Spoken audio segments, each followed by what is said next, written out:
तो दोस्तों आज मार्केट बहुत तेज था। निफ्टी में अगर हम तेजी के प्रतिशत को नोट करें तो 1.19% की तेजी थी, तो वहीं निफ्टी बैंक में 0.81% की तेजी रही है। निफ्टी बैंक पिछले 2-4 दिनों से अपना ऑल टाइम हाई हिट करता रहा है, लेकिन निफ्टी में वो तेजी हमें देखने को नहीं मिल रही थी। और दोस्तों निफ्टी में जो रैली है, निफ्टी आपको ऑल टाइम हाई पर तभी देखने को मिलेगा जब इसको निफ्टी आईटी के साथ साथ निफ्टी बैंक का सपोर्ट मिले। जब ये दोनों मिल जाएंगे उस दिन आपको मार्केट में अच्छी तेजी देखने को मिलेगी। कल के दिन मैंने टेलीग्राम चैनल में बोल दिया था कि आपको बुल वर्सेस यहाँ पर बियर का एक फाइनल राउंड आज की रात देखने को मिलेगा, क्योंकि उस रात को फेड की जो मिनट मीट्स थे वो रिलीज होने वाले थे। और देखिए कोई भी मार्केट गिरता कब है, बॉटम कब बनाता है और कैसे वो भागता है, इसके बारे में एक डिटेल्ड वीडियो मैंने यहाँ पे बनाया हुआ था, एक साइकोलॉजी डिस्कस की हुई थी। आई होप कि वो चीज़ आप लोगों ने देखा होगा, और अगर देखे होते तो आज की इस साइकोलॉजी को क्लियर कट समझ चुके होते। एक बार फिर से मैं एक्सप्लेन कर देता हूँ। मार्केट में जो गिरावट हो रही थी वो यहाँ पे इंटरेस्ट रेट हाइक होने की वजह से हो रही थी, जिसकी वजह से रिसेशन का खतरा था। लेकिन अगर हम बात करें यहाँ पे तो कुछ टाइम से रिपोर्ट्स कुछ ऐसे आ रहे थे कि शायद अब ये जो रेट हाइक हैं वो धीरे धीरे आपको स्लोअर होते हुए देखने को मिले, क्योंकि वहाँ पर फेड को भी रिसेशन का खतरा जो है तो वो ज़्यादा सता रहा है। और कल की मिनट मीट्स में भी हुआ यही। फेड ने क्लियर कट ये बोल दिया कि रिसेशन के खतरे को टालने के लिए यहाँ पे जो फेड हैं वो आगे आने वाले टाइम में इंटरेस्ट रेट को स्लोअर तरीके से हाइक करेंगे। यानी कि जो next rate hike 75 BPS point से होने वाला था वो अब शायद आपको 50 बेसिस पॉइंट से हाइक होता हुआ देखने को मिलेगा। और देखिए मार्केट रिएक्ट भी ऐसे करता है। मार्केट इस चीज़ को लेकर के पहले से ही उसको डाउट था कि हो सकता है कि यहाँ पे फेड जो है आगे आने वाले टाइम में रेट को स्लोअर तरीके से हाइक करेंगे। ऐसा मार्केट को क्यों लग रहा था? क्योंकि यहाँ पे कई सारे जो रिसर्च रिपोर्ट्स हैं, यहाँ पे मॉर्गन स्टैनली वगैरह की बात करें तो इनने भी यही कहा था कि फेड जो है अपने रेट हाइक को as soon as January of next year stop कर सकता है। यहाँ पे रेट हाइक आपको आगे आने वाले टाइम में स्लोअर देखने को मिल सकते हैं। और इसी उम्मीद में मार्केट जो है यहाँ पर रिकवर किया, और 18,000 के बाद ना तो मार्केट ऊपर जा रहा था ना ही नीचे जा रहा था, क्योंकि मार्केट वहाँ पे वेट कर रहा था कि फेड अपना क्या स्टैंस लेता है। अगर फेड का स्टैंस कल के दिन नेगेटिव आता तो डेफिनेटली एक बार फिर से मार्केट में करेक्शन आता, और ये निफ्टी जो है तो हो सकता है आपको 17,000 के लेवल पर आता हुआ देखने को मिलता। लेकिन चूंकि मार्केट की जो एक्सपेक्टेशन थी और फेड ने जो कमेंट्री दी, यानी रियलिटी और एक्सपेक्टेशन दोनों सेम हुए, इसी वजह से मार्केट जो है अपनी जगह पर टिका रहा और आज हमें एक अच्छा बुल रन देखने को मिला। क्योंकि जो लोग वेट कर रहे थे कि पहले एक बार फेड बोल दे, क्योंकि रिपोर्ट्स तो आती जाती रहती हैं, लेकिन अगर फेड ने वहाँ पे उन रिपोर्ट्स पर मुहर लगा दी तो कुछ लोग होते हैं जो बाइंग के लिए वेट करते हैं कि न्यूज़ कंफर्म हो जाए तो ही हम बाइंग करेंगे। और फिर आप देख सकते हैं एफआईआईज की बाइंग हमें आज के दिन देखने को मिली। पिछले 3-4 दिनों से एफआईआईज कंटिन्यूअसली प्रॉफिट बुकिंग कर रहे थे, और आज के दिन उन्होंने ताबड़तोड़ यहाँ पे बाइंग की है। और आज के दिन तेजी में पार्टिसिपेट करने वाले आईटी स्टॉक्स काफ़ी ज़्यादा थे। इन्फोसिस की बात करें, Wipro, tech Mahindra, HCL, TCS, काफ़ी सारे स्टॉक्स जो हैं आईटी के आपको देखने को मिलेंगे, और अच्छी खासी यहाँ पे आईटी इंडेक्स में भी हमें तेजी देखने को मिली है। अब जब यहाँ पे आईटी स्टॉक्स की बात हो रही है तो बात आती है कि कौन से स्टॉक्स को यहाँ पे पोर्टफोलियो में ऐड करें। काफ़ी सारे लोग बहुत सारे स्टॉक्स हैं कंफ्यूज रहते हैं। तो देखिए सबसे पहला तो मैं यहाँ पे आपको बता दूँ कि यहाँ पे आपको लार्ज कैप में कुछ 6 स्टॉक्स आपको देखने को मिलेंगे, क्योंकि एलटीआई माइंट्री यहाँ पे मर्ज होने वाला है। और मर्ज होने के बाद ये लगभग 1.5 लाख करोड़ का मार्केट कैपिटलाइजेशन होगा इन दोनों का मिला करके। तो ये कुल मिला के 6 आपको लार्ज कैप स्टॉक्स देखने को मिलेंगे। इनमें से आप चाहें तो 3 को अपने पोर्टफोलियो में जगह दे सकते हैं। अब यहाँ पे मेरा जो सबसे हाई कन्विक्शन है वो यहाँ पे इन्फोसिस को लेकर के है। रीज़न ये है कि इन्फोसिस की अगर आप ग्रोथ देखेंगे, टीसीएस क्यों नहीं है उसका मैं रीज़न बताता हूँ। आप यहाँ पे अगर ग्रोथ देखेंगे इनके सेल्स और प्रॉफिट की, तो वो टीसीएस से काफ़ी बेटर आपको यहाँ पे देखने को मिलेगी। इनफैक्ट यहाँ पे वैल्यूएशन पॉइंट ऑफ व्यू से बात करें तो वो भी आपको टीसीएस से थोड़े से बेटर ही आपको देखने को मिलते हैं। और इसके अलावा अगर हम यहाँ पे इंपॉर्टेंट फैक्टर की बात करें, डिविडेंड यील्ड, तो वहाँ पर भी आप देखेंगे कि इन्फोसिस जो है वो टीसीएस से बेटर आपको डिविडेंड देता है। अदर देन दैट अगर आप यहाँ पे 5 साल के रिटर्न को देखेंगे तो यहाँ पर भी इन्फोसिस ने टीसीएस से काफ़ी बेटर परफॉर्म किया है। और अगर पिछले कुछ 6 महीने के रिटर्न्स आप देखेंगे तो वहाँ पे भी इन्फोसिस जो है आपको टीसीएस से काफ़ी आगे जाता हुआ देखने को मिलता है। लेकिन हाँ, वोलेटिलिटी जो है वो आपको टीसीएस में काफ़ी कम देखने को मिलेगी। तो एकदम आप रिस्क फ्री और सेफ इन्वेस्टमेंट करना चाहते हैं तो आप चाहें तो टीसीएस के साथ जा सकते हैं। लेकिन जो लोग ग्रोथ स्टॉक के साथ जाना चाहते हैं, एक अच्छे डिविडेंड यील्ड के साथ जाना चाहते हैं, तो वो डेफिनेटली इन्फोसिस और एचसीएल टेक को फोकस कर सकते हैं। एचसीएल टेक, ये दोनों ही स्टॉक दोस्तों मैंने कई बार, मुझे लगता है शायद 10-15 मरतबा मैंने इन स्टॉक्स को कवर किया है। इनफैक्ट 1369 के भी जब लेवल पर था इन्फोसिस, तब भी मैंने वीडियो बनाया था और मैंने बताया भी था कि इन लेवल्स पर मैंने इन्फोसिस को ऐड किया है। मेरे अगर यहाँ पे जो रिसेंटली एडेड अगर क्वांटिटी की बात करें तो ऑन एन एवरेज मेरा 1500 के नियर पर बाइंग वैल्यू है, क्योंकि मैंने 1550 से यहाँ पे इन्फोसिस को ऐड करना स्टार्ट किया था और उसके बाद 1369 तक जो है रिसेंटली जो करेक्शन हुए हैं उसमें मैंने ऐड किए थे। इन्फोसिस, एचसीएल दोनों ही मेरे पोर्टफोलियो में अच्छा प्रॉफिट शो कर रहे हैं। दूसरा यहाँ पे एचसीएल आता है। एचसीएल को पोर्टफोलियो में ऐड करने का मेन रीज़न है कि यहाँ पे ये जो कंपनी है ये कोर आईटी सेगमेंट में तो कार्य करती ही है, सर्विसेज आईटी की बात करें, इसके साथ साथ एचसीएल का जो एक्सपोजर है वो ईआरएनडी सेगमेंट में भी देखने को मिलता है, जो आगे आने वाले कुछ सालों में हाई ग्रोइंग सेगमेंट होने वाला है। और ऐसा कोई भी यहाँ पे लार्ज कैप में आपको नहीं देखने को मिलेगा जो इस तरीके से ईआरएनडी सेगमेंट में कार्य कर रहा हो।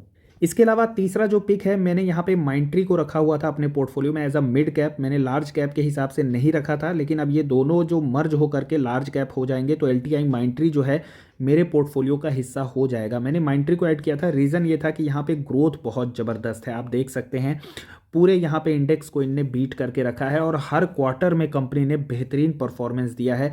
कंपनी फंडामेंटली बहुत शानदार है, दोनों ही कंपनी बहुत अच्छी हैं और फिलहाल अगर हम बात करें तो रीजनेबल वैल्यूएशन पर हैं। अगर आप देखेंगे इन्फोसिस और एलटीआई माइंट्री की बात करें तो यहाँ पे वैल्यूएशन एकदम रीजनेबल है, क्योंकि यहाँ पे कंपनी ज़्यादा ग्रोथ जो है वो इन्वेस्टर्स को दे रही है।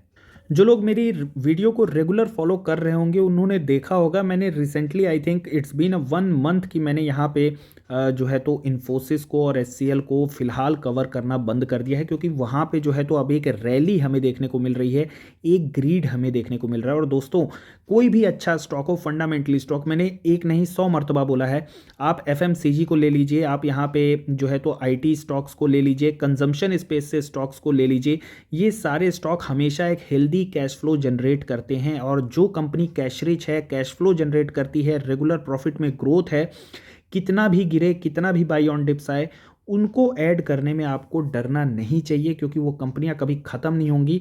और हेडविंड्स होने के बावजूद यहाँ पे जो है तो इस बार की अगर हम बात करें तो आईटी स्टॉक्स ने बहुत बेहतरीन परफॉर्मेंस दिया है।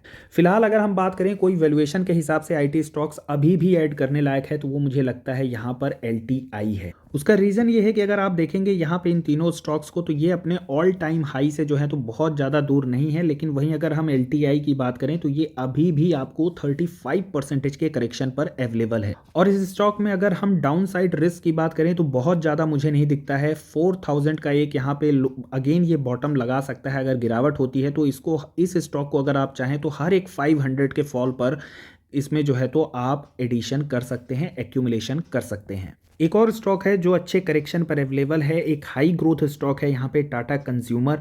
और यहाँ पे इस न्यूज़ को मैंने पहले भी एक दफ़ा शॉर्ट्स के माध्यम से कवर करने की कोशिश की थी कि टाटा कंज्यूमर जो है वो बिस्लेरी को एक्वायर करना चाहता है। हालांकि वो न्यूज़ कंफर्म नहीं थी, लेकिन अभी यहाँ पे इनके जो यहाँ पे अगर हम बात करें रमेश चौहान जी जो कि मालिक हैं यहाँ पे बिस्लेरी इंटरनेशनल के, तो ये जो है तो इनका ये कहना है कि इनके पास रिपोर्ट के माध्यम से कहा जा रहा है कि सक्सेसर ऐसा कोई है नहीं इनका अगला, तो यहाँ पे ये जो है तो डाइवेस्ट कर रहे हैं इसको, टाटा कंज्यूमर प्रोडक्ट को देंगे ये कंपनी, और टाटा कंज्यूमर प्रोडक्ट जो है वो आगे आने वाले टाइम में बिस्लेरी को नर्चर करेगी। टेक्निकली अगर हम देखें तो स्टॉक जो है तो इस ट्रेंड लाइन को सपोर्ट करता आ रहा है। 750 और 780 का इस स्टॉक का एक अच्छा सपोर्ट रहा है। फिलहाल करंट मार्केट प्राइस में भी इसको आप ऐड कर सकते हैं for the swing trade and for the long term also. तो यहाँ पे स्विंग ट्रेड के हिसाब से भी स्टॉक जो है तो अपवर्ड चैनल में आपको मूव करता हुआ देखने को मिलेगा। अगर आप यहाँ पे प्रॉफिट बुकिंग वगैरह करने की बात करें तो 820 से लेकर के 840 का इसका एक रेजिस्टेंस लेवल है जिसमें प्रॉफिट बुकिंग कर सकते हैं। अगर आप लॉन्ग टर्म के लिए इन्वेस्टमेंट करना चाहते हैं, कंपनी बहुत अच्छी है, यहाँ पे फंडामेंटली स्ट्रांग है और हाई ग्रोथ कंपनी है। अब बात करते हैं अगली कंपनी जिसको आप अपने पोर्टफोलियो में ऐड कर सकते हैं, वो है बर्जर पेंट। यहाँ पे इसको ऐड करने के मैं दो सबसे बड़े रीज़न दूंगा और दिस इज़ वाई कि मैंने इसको अपने लॉन्ग टर्म के भी पोर्टफोलियो में ऐड किया है। 601 का यहाँ पे एवरेज प्राइस है और अभी स्विंग ट्रेड के लिए भी मैंने इसको लिया है जहाँ पे 608 का यहाँ पे मेरा एवरेज प्राइस है। ऑल्दो यहाँ पे मैंने काफ़ी हैवी क्वांटिटी में ऐड कर रखा है। आई थिंक 98 क्वांटिटीज़ है और यहाँ पे मैंने जो है तो SIP के माध्यम से इसको ऐड किया हुआ है। अब यहाँ पे अगर हम बर्जर पेंट की बात करें तो ये जो स्टॉक है इसका सबसे पहला मैं रीज़न बताऊँ कि यहाँ पे अगर टेक्निकली आप देखेंगे तो एक बहुत अच्छा सपोर्ट है, डबल बॉटम काइंड यहाँ पे इसने जो है तो पैटर्न बनाया है और फिलहाल जो ये मूवमेंट है ये एक बुलिश मूवमेंट हमें अपसाइड में दे रहा है। पहला रीज़न इस स्टॉक को ऐड करने का तो यहाँ पे जो क्रूड ऑयल के प्राइसेस हैं वो अब डाउन हो चुके हैं, काफ़ी हद तक डाउन हो चुके हैं। एक समय था $140 पर बैरल हुआ करते थे। आज की डेट में हम बात करें तो यहाँ पे क्रूड ऑयल के जो प्राइसेस हैं वो ऑलमोस्ट $84 पर बैरल चल रहे हैं। तो काफ़ी ज़्यादा कूल ऑफ यहाँ पे क्रूड ऑयल के प्राइसेस हो चुके हैं जो कि इनके रॉ मटेरियल कॉस्ट को काफ़ी ज़्यादा इम्पैक्ट डालते हैं। और अगर इनके रॉ मटेरियल प्राइसेस कम होंगे तो आने वाले टाइम में कंपनी के मार्जिन इंप्रूव होंगे, प्रॉफिटेबिलिटी भी इंप्रूव होगी। रिसेंट कुछ क्वार्टर में कंपनी ने एशियन पेंट से ज़्यादा बेटर यहाँ पे नंबर दिए हैं। और अब अगर हम बात करें यहाँ पे दूसरे रीज़न की तो वो दूसरा रीज़न है यहाँ पे प्रोमोटर के द्वारा बार बार बाइंग करना, हर दिन बाइंग करना। आज का भी डाटा अवेलेबल नहीं है, मैं टेलीग्राम चैनल में उसको शेयर कर दूंगा। आप देखिए कंटिन्यूसली ये हर दिन यहाँ पे बाइंग करते जा रहे हैं। नवंबर का ये डाटा है और एवरेज प्राइस हालांकि यहाँ पे लिखा नहीं है बट एवरेज प्राइस कभी इनकी 601 रही है, कभी 604 रही है, कभी 607 के राउंड रही है। तो इस प्राइस पर जो है तो प्रमोटर कंटिन्यूसली एक अच्छी क्वांटिटी को यहाँ पे एक्यूमुलेट कर रहे हैं।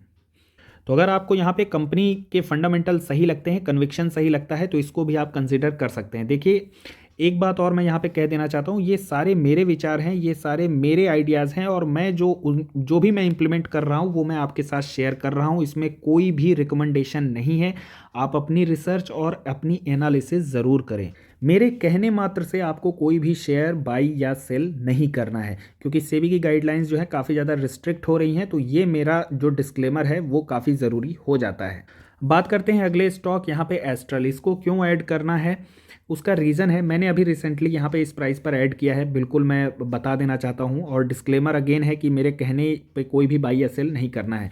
रीज़न ये है कि कंपनी बहुत अच्छे ग्रोथ ट्रैक पर चल रही है, अपने बिजनेस को काफ़ी ज़्यादा डाइवर्सिफाई कर रही है। पेंट सेक्टर में भी कंपनी एंटर कर रही है, सैनिटरी वेयर वगैरह के भी यहाँ पे जो है तो सेगमेंट में कंपनी जो है एंट्री कर रही है। कुछ प्लांट जो हैं उड़ीसा में इनका जो है तो कमीशन हुआ है तो वहाँ से भी कंपनी का रेवेन्यू जनरेट होगा। अभी कंपनी का वैल्यूएशन ज़्यादा है जिसकी वजह से प्राइस में करेक्शन हुआ है। क्यों कंपनी के वैल्यूएशन इसलिए ज़्यादा है क्योंकि कंपनी की प्रॉफिटेबिलिटी में लगभग 47% का डाउनफॉल देखने को मिला था और वो भी इन्फ्लेशन के चक्कर में इतना ज़्यादा डाउनफॉल देखने को मिला था। लेकिन इन्फ्लेशन जो है तो वो लॉन्ग टाइम के लिए नहीं रहेगा। जैसे ही कंपनी की प्रॉफिटेबिलिटी बढ़ेगी सडन इनका जो पी अभी फिलहाल आई थिंक 90 के राउंड चल रहा है उसमें आपको सडन गिरावट देखने को मिलेगी, शायद 60 या 70 के राउंड चला जाएगा, फिर वापस स्टॉक में आपको एक अच्छा रनअप देखने को मिल जाएगा। एंड अगेन मैं कहना चाहूँगा कोई भी स्टॉक, कोई भी फंडामेंटली स्ट्रॉन्ग स्टॉक होता है उसको ऐड करने का जो सही टाइम होता है वो होता है फियर। जब कोई भी अच्छा स्टॉक फियर में मिले तभी ऐड करना होता है, तभी वहाँ पे एक अच्छे लॉन्ग रन में जब ग्रीड में आता है, जब अच्छा रनअप देता है तो वो स्टॉक आपको एक अच्छा प्रॉफिट भी देता है। Last but not the least CDSL में अगर आप देखेंगे तो ये भी अपने इस ट्रेंड लाइन को सपोर्ट कर रहा है और फिलहाल इन लेवल्स पर अगर आप देखेंगे, थोड़ा मैं यहाँ पे आपको जूम करके दिखाऊं तो यहाँ पे इस स्टॉक में भी आपको एक्यूमुलेशन देखने को मिलेगा। क्वांटिटीज़ में यहाँ पे जो है तो इसको एक्यूमुलेट किया जा रहा है। फॉर द लॉन्ग रन ये स्टॉक काफ़ी अच्छा है और जिस तरीके से ये अपना बेस बना रहा है यहाँ पर, तो डेफिनेटली इस स्टॉक पर भी विचार किया जा सकता है अगर आप लॉन्ग टर्म के लिए इस स्टॉक को अपने पोर्टफोलियो में ऐड करना चाहते हैं तो। साथियों आज की वीडियो में बस इतना ही। कंटेंट अगर आपको इन्फॉर्मेटिव लगा हो, यूजफुल लगा हो तो वीडियो को लाइक कीजिए, उससे मेरा मोटिवेशन बढ़ता है। And please do not forget to subscribe our channel. Thanks for watching the video. और हाँ, अगर आप कुछ कमेंट करना चाहते हैं, कुछ अपने विचार व्यक्त करना चाहते हैं, feel free to comment in the comment box. Thanks and will see you again.